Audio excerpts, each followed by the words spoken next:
Hey you guys, it's Rachel here.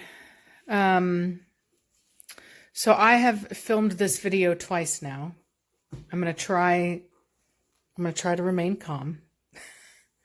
I recognize that getting upset really doesn't help. Um, I always try to teach my daughter that you always want to say things in a way that people can hear it. You know, we get angry and we want to tell people what we feel and we want to say it because we're angry. But when we say it that way, oftentimes we say it in a way that people can't hear it and it falls on deaf ears. And I don't want that to happen here. Um, I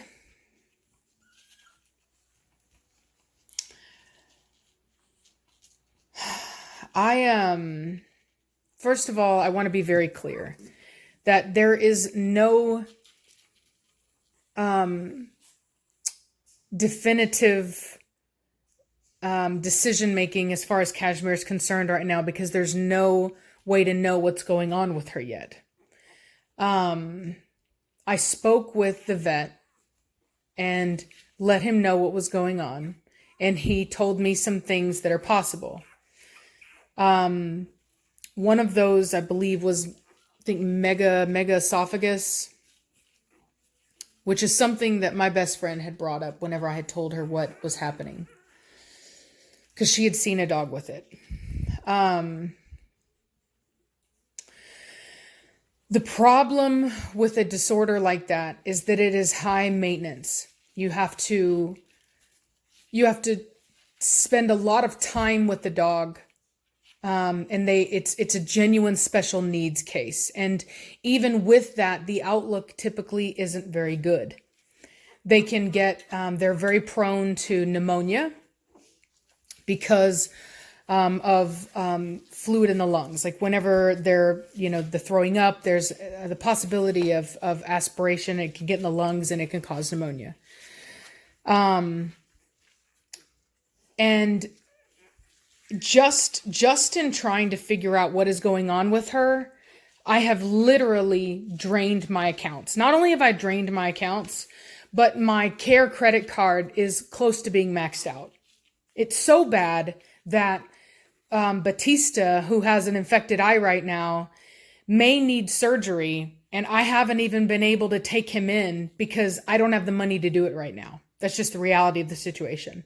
Now, I got lucky in that the cream that they some silver sulfadidoxide or whatever it's called is actually working very well, and his eye is open now. He's opening it. So, thank God to that. One second. But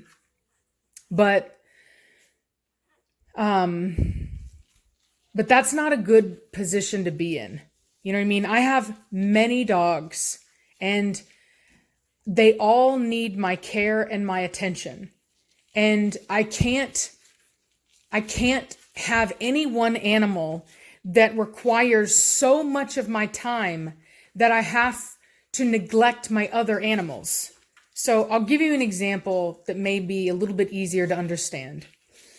When I was growing up, I can't do math to save my life. All right. I'm artistic. I'm articulate, but math, not my area of expertise. And in school, the teachers basically have to make a decision.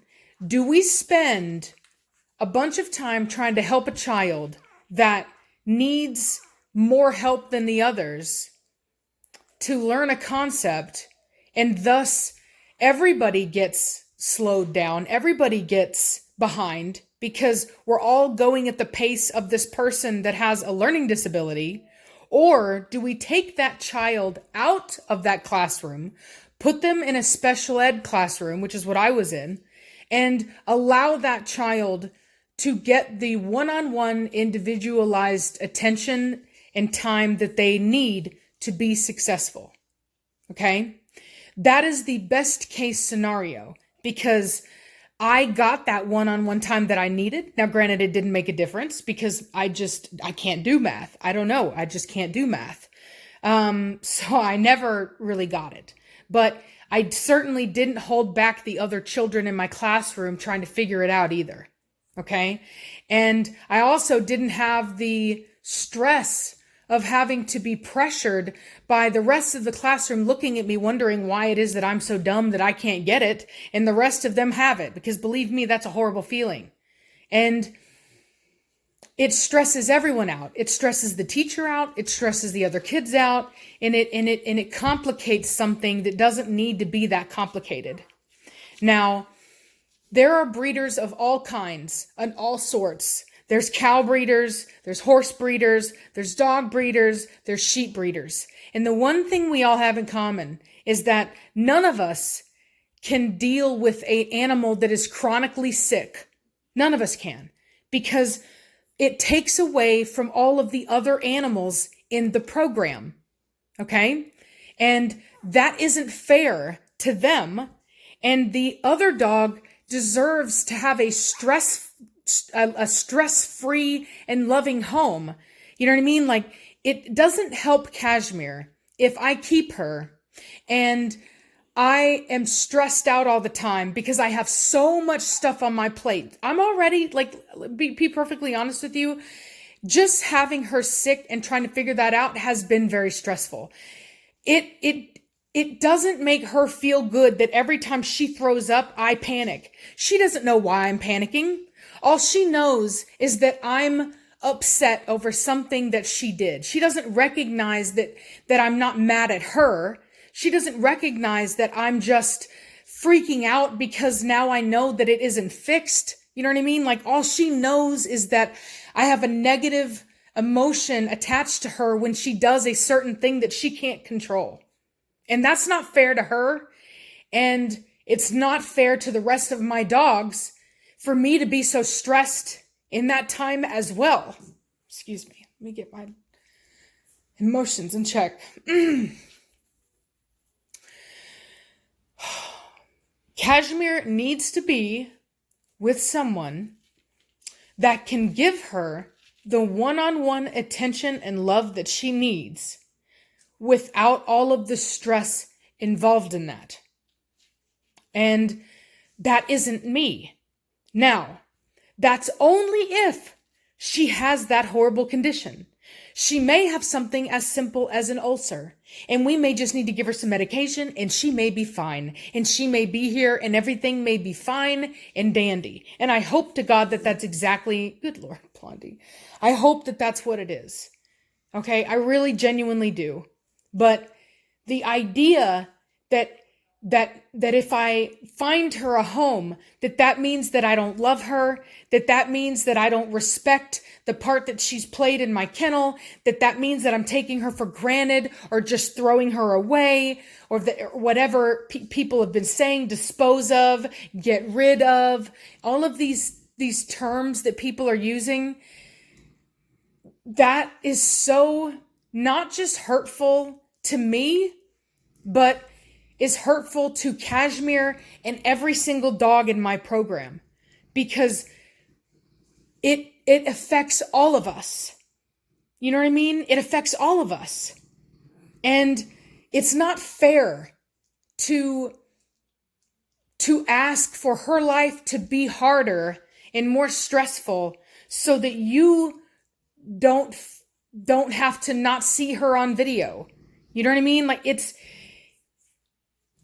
I don't understand why it's so hard for people to understand that. I genuinely don't. It's like people put their parents in nursing homes all the time. And I don't ever hear about anybody saying, you're just gonna give your grandma away? You're just gonna get rid of your grandma? Like, really? No. People understand that in this day and age, people have full-time jobs, and most people don't have the money to hire somebody to take care of their parents or grandparents in their home. They know that their parents or grandparents need around-the-clock help. They need help taking their medication. They need supervision to make sure that they're doing okay, that they need their levels checked. They need all of this time. And people understand that the everyday average person doesn't have that time. People don't put their family in nursing homes because they don't love them. They put them in there because they love them. People that don't love their grandparents leave them in whatever decrepit house that's falling apart and just don't come around anymore. And then you hear about it in the news, some old person died and was dead in their house for a long time, and nobody knew about it until finally somebody came to do a welfare check and found out they were gone. It's just, it is so illogical and misplaced, and it is hurtful. It is absolutely hurtful, and it's insensitive. You sit here and you think you're being a better person, judging me. How dare you? How could you? Blah, blah, blah. When in reality, you're the one being a heartless person. Because I'm the one over here giving everything I've got to it. I didn't just get rid of her the first moment that I realized that I couldn't get it in check. I have spent so much money and time on Cashmere. It is not even funny. That's not the behavior of somebody that just wants to get rid of a dog that they can no longer use anymore. And I certainly wouldn't have subjected myself to the judgment online. I would have, if I really wanted to be that kind of person, I would have gotten rid of her and I would have said, oops, I don't know what happened. Cashmere ran away. Or Cashmere passed away in the middle of the night. Oops, don't know what happened. That sucks, but we'll move on. There's so many ways that I could have handled this where I would have saved myself from the judgment and the ridicule of people that think that I'm doing the wrong thing. But I didn't. I am being honest with you. I'm letting you know what's going on so that you understand what it's like to be in my position and to do what I'm doing. Most of you couldn't do this. In fact, the people of you that are sitting here, how could you? You could never do this, ever. You could never do it. You would be a hoarder. You would literally be a hoarder, and you would have a bunch of sick dogs running around your house because you wouldn't have the money to fix it all, and you wouldn't be able to get rid of them and give them to people who could, and you would just sit there feeling sorry for yourself, feeling sorry for your dogs, until the Humane Society came and took the dogs from you and was like, how could you? And you were like, yeah, but I love them so much, and I just couldn't get rid of them. That happens all the time with hoarders. They always have these sick animals walking around, and it's like they couldn't get rid of them. They couldn't give them to somebody who could take care of them, but they also couldn't afford all the vet bills. You know what I mean? That's how you end up a hoarder. You want to be a hoarder? Because that's how you end up a hoarder. And I am always trying to do the best thing, and that is also a very hard thing to do. Doing the right thing is very rarely the easier thing to do. Sometimes it is, most of the time it's just not. And I could have taken the easy way out. I could have lied to you guys. I could have told you anything that would have made my life a lot easier, and I didn't do that. And instead of respecting that, you want to sit there and you want to judge me and ridicule me and pretend that I'm some horrible person. And it's exhausting. It's sad.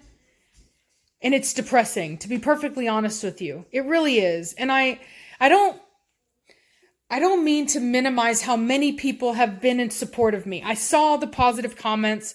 I really appreciate it. I want you to understand how much it means to me. I know many of you have actually gone through this journey with me and probably used to feel the way that those other people did, and now you understand. And I can't tell you how much I appreciate that. But I can't deny the fact that it hurts when people say things like that. It just does. Because I do care. If I didn't care, it wouldn't matter to me. But I do. I do. And there's not a day that goes by that I don't think about dogs that have left my program and wondered if what I did was the right decision. You know what I mean? And it's just not easy. You know what I mean? It's just not easy. It's not an easy thing to do, to have to look at yourself and realize that you're not the best person for an animal or for a situation. You know what I mean? That you need somebody else's help. It's not an easy decision to make. And it's one that most likely, I'm going to have to make again in the future. As a breeder, the more animals you have, statistically, the more likely you are going to have problems. That's just the reality of the situation. And it's just, look at any breeder. You'll find that as the animals age, they move them to retirement homes, even horse stud farms, things like that. And that's the beauty of the world, is that there are people out there that want to do that. You know what I mean? They want to be able to provide that help to people and that service to people. And it's a blessing that people are born with that kind of personality, you know, and you should have faith, you know, don't just hate. You should have faith that there are all kinds of people for a reason, and that there is somebody out there that is called to want to take care of animals like that. You know, just like I had people that were willing to take Liberty, even though they knew she didn't have good hips. They knew it, but they took her anyway. You know what I mean? It's not getting rid of her. She's not a good breeding prospect. And I can't keep every dog that doesn't work out. I don't have the money. And believe me, the money I'm getting from Patreon ain't enough. And I appreciate it, but it hardly covers my food bill here. You know what I mean? It's not enough. It's just not. And I'm not expecting more money. I'm not saying I'm going to keep her. Now give me more money. No, I'm saying it's not financially feasible nor intelligent to be spending more money than you're making. That's just not the way it works. I need to be able to have the finances that if I need to take my dog to the vet for some reason, I have the ability to do that. And I can't do that if I am financially strapped because I have all of these sick animals that have these high vet bills that I'm paying for. Do you understand that? Understand that I'm not just this person that has just a money machine where I can just print out money anytime I want it. I'm a business. I have a certain amount of money that comes in and a bunch of money that goes out. And that means that I have to make decisions based on that, on top of the time I have. For example, if I walk away from these puppies very long, she could lay on one. Do you know how long it takes for a puppy to suffocate when a mother lays on them? It's a matter of seconds. That's how long. It doesn't take very long at all. They're not strong little creatures. They get crushed. So if I'm sitting over here having to medicate a bunch of dogs, having to if she had megaesophagus and I'm having to sit there and feed this dog in an upright position and keep her in that upright position for 15 minutes, that's 15 minutes that I can't be watching these dogs, these puppies. So is it worth their lives? You need to ask yourself that. Or any other puppies' lives that I may have? Please stop just getting emotional and not thinking, and take the time to actually think before you act, before you speak, and recognize that your words have meaning and they have consequences. I'm not some impervious person. I'm a real human being. And if you care about Cashmere, then you should care about me, because I'm the one taking care of her. My emotional well-being affects my dogs. You know, making me sad and depressed doesn't make my dogs' lives any happier. So just stop it. Just stop, please. All right? Get a grip. And try to be decent people for God's sake. I mean, most of you are amazing. Most of you have been loving and supportive and sweet. And I don't mean to undermine that. But for those the channel's grown a lot. We got a lot of new subscribers. And there's always these inevitable people that are just like, every breeder gets rid of their dogs and blah, blah, blah, blah, blah. And they don't even stop and think about why we can't keep every single dog. You know what I mean? Why we can't. Could you imagine? Try to imagine having that many dogs and trying to give them the one-on-one time and attention they need. What is the difference between a hoarder and a breeder? Ask yourself that question. Because there's one major difference, and that's the amount of time and effort we put into our animals. So just stop, all right? Please. Or leave. Go to a channel where they'll never get rid of their animals and you can just love and get attached and just all that stuff. But that's not my channel, man. I'm trying to show you what it's actually like to be a breeder. And it's not easy. Believe me, it's not easy. It's a 24/7 job. If these puppies scream in the middle of the night, I got to get up. You go to work 8 hours, maybe even part-time. When you're off, you're off. You know, you don't even have to answer your boss's phone call if you don't want to. And a weekend is an actual weekend for you. You can do whatever you want. I don't have weekends. I don't have nights off. I'm never off. You know, and I have a passion for this, but don't take it lightly, and don't sit here and think that you can criticize me when you're not even doing half of what I'm doing. All right, just don't. Or leave. You know what I mean? Do us both a favor and go. All right? Rant over. Y'all have a good night.